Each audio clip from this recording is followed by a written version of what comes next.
Assalamualaikum warahmatullahi wabarakatuh.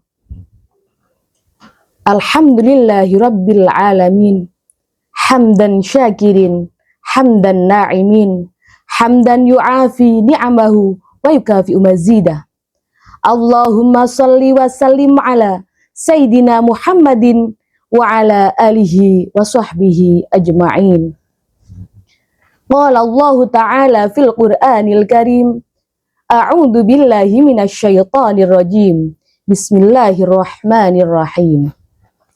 Ya ayyuhalladzina amanu kutiba alaikumus syiyamu kama kutiba alal ladzina min qablikum la'allakum tattaqun.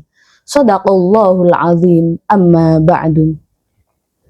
Seluruh pendengar setia Radio Pasuruan dimanapun Anda berada, serta seluruh insan pendidikan se-Kabupaten Pasuruan yang insya Allah dirahmati oleh Allah Subhanahu wa Ta'ala. Kultum hari ini bertema Ramadan antara ritual dan makna.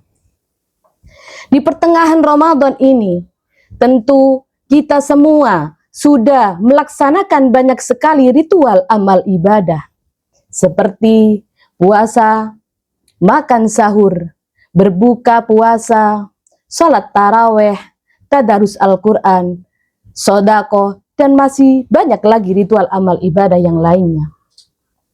Akan tetapi, tahukah kita bahwasanya di balik semua ritual yang telah kita laksanakan di bulan Ramadan, ada makna mendalam di dalam masing-masing ritual tersebut, yang mana memberikan manfaat yang sangat besar untuk kehidupan kita sehari-hari.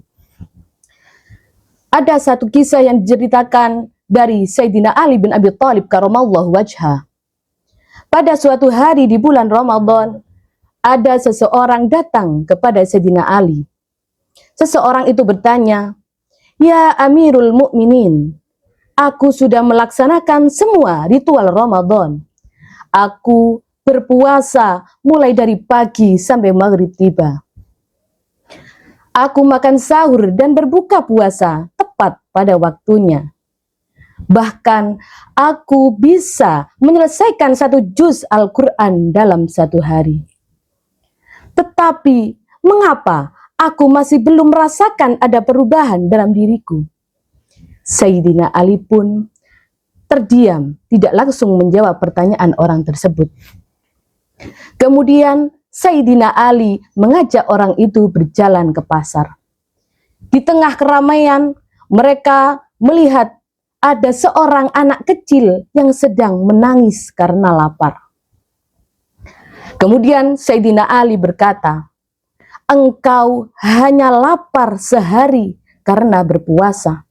Pernahkah engkau merasakan lapar yang tidak hanya 1 hari tapi berhari-hari karena tidak ada makanan yang bisa dimakan seperti anak kecil itu?"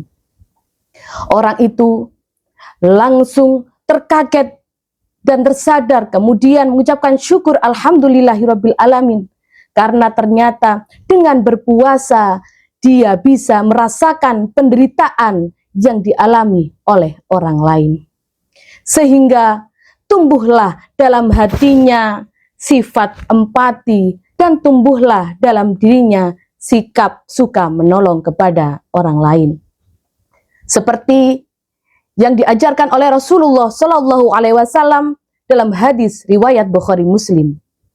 La yu'minu ahadukum hatta yuhibbu li akhihi ma yuhibbu li nafsi, yang artinya tidaklah sempurna iman seseorang di antara kalian sebelum ia mencintai saudaranya seperti ia mencintai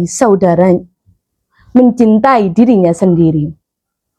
Para pendengar setia rahimakumullah, oleh karena itu ritual puasa bukan hanya sekedar menahan lapar, menahan haus, menahan hawa nafsu mulai dari pagi sampai sore tiba. Akan tetapi lebih dari itu, di zaman di mana semua keinginan kita bisa kita penuhi dengan cepat dan praktis, seperti makanan, minuman, pakaian hingga hiburan, semuanya bisa datang menghampiri kita tanpa perlu kita mencari kemana-mana.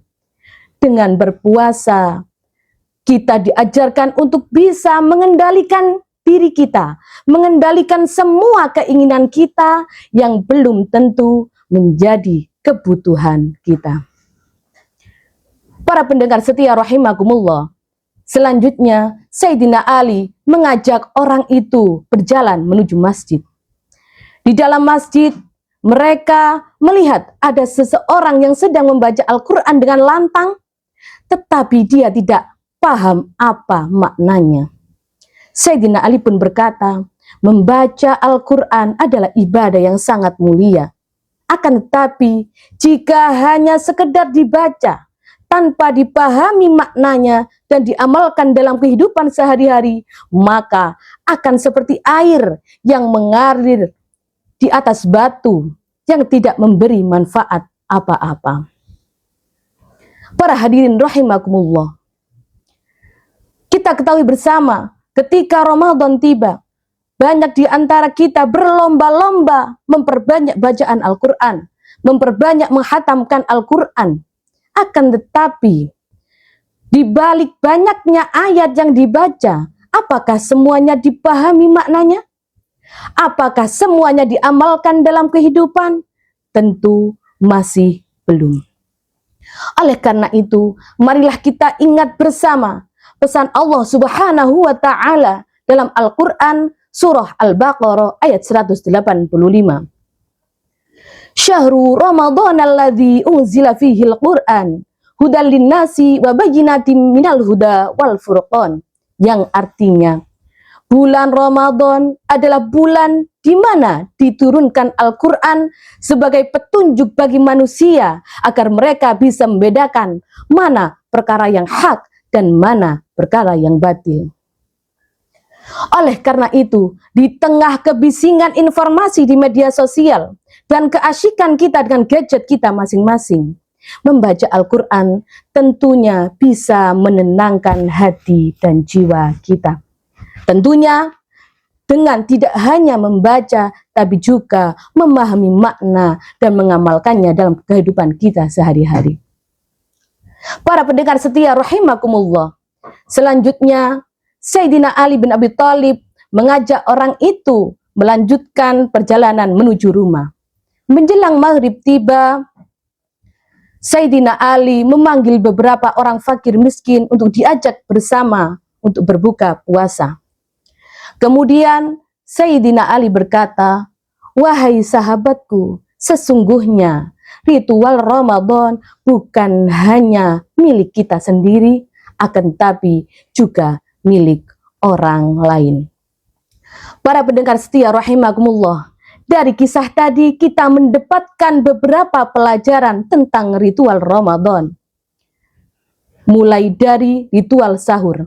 Ternyata sahur bukan hanya mengisi perut kita agar kita kuat menjalankan puasa sampai maghrib. Ternyata lebih dari itu, sahur memiliki makna agar kita bisa menjaga pola makan kita agar lebih sehat. Karena seringkali di antara kita memiliki pola makan yang semrawut karena alasan pekerjaan yang menumpuk, karena alasan kegiatan yang padat. Kemudian ritual berbuka bersama dengan keluarga, dengan saudara, dengan teman, mengajarkan kita bahwa kita harus menyisihkan waktu bersama mereka di antara kesibukan kita sehari-hari. Dan yang terakhir adalah bersedekah untuk orang yang berbuka puasa dan juga fakir miskin. Memberikan makna kepada kita, di mana sekarang banyak orang yang lebih mementingkan prestasi pribadi dan mengumpulkan kekayaan semata. Sedekah mengajarkan kita bahwasanya kebahagiaan tidak hanya dilihat dari banyaknya uang, akan tetapi dilihat dari bagaimana mereka bisa berbagi kepada orang lain. Para pendengar setia rahimakumullah, semoga di pertengahan sampai akhir Ramadan nanti kita senantiasa diberikan semangat oleh Allah dalam menjalankan semua ritual ibadah kita. Tentunya dengan tetap memahami makna dalam setiap ritualnya, sehingga kita bisa memperoleh manfaat yang lebih besar dari ritual tersebut, sehingga kita menjadi insan yang lebih bertakwa kepada Allah Subhanahu wa Ta'ala dan menjadi insan yang lebih baik. Demikian sedikit kultum dari kami, semoga bisa memberikan manfaat untuk kita semua. Akhirnya saya tutup kultum hari ini dengan ucapan wallahul muwafiq ila aqwamit thoriq. Wassalamualaikum warahmatullahi wabarakatuh.